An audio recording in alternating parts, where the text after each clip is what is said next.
Aujourd'hui, nous allons parler d'un sujet qu'on sous-estime souvent, mais qui peut détruire des vies entières. Le mensonge et la mythomanie. Pourquoi est-ce qu'on ment? Qu'est-ce qui pousse certaines personnes à inventer des histoires?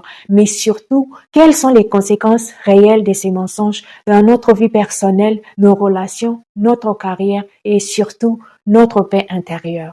Restez bien jusqu'à la fin pour le découvrir.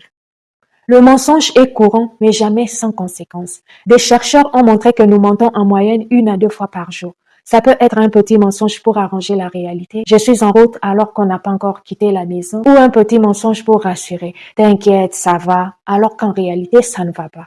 Ça paraît anodin, mais aucun mensonge n'est neutre. Dans un couple ou dans une famille, il ronge la confiance. Entre amis, il transforme la complicité en façade.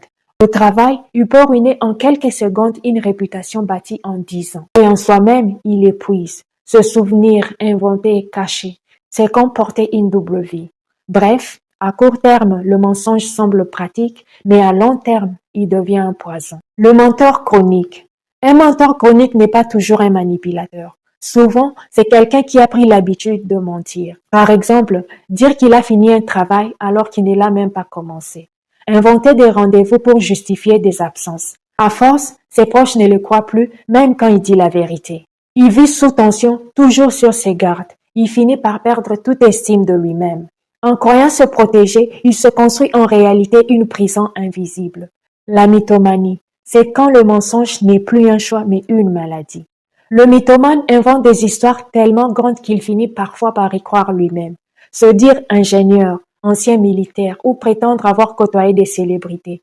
Les conséquences sont dramatiques. Il perd toute crédibilité. Sa famille ne sait plus démêler le vrai du faux.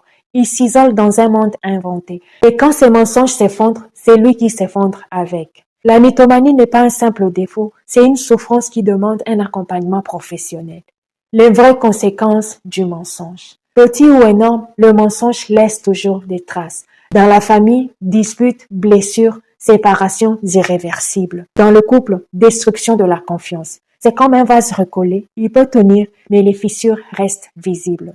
Dans l'amitié, année de complicité brisée. Au travail, porte fermée, carrière détruite. Dans la société, climat de suspicion où personne ne croit personne. Mais le pire, c'est à l'intérieur. Le mensonge étouffe la paix du cœur. Le mensonge enchaîne, mais la vérité libère. Oui, tout le monde a déjà menti, mais ça ne veut pas dire que c'est normal. Le menteur chronique se détruit peu à peu. Le mythomane vit dans une illusion qui finit toujours par s'écrouler. Et chaque mensonge, petit ou grand, abîme la confiance, l'amour et la sérénité.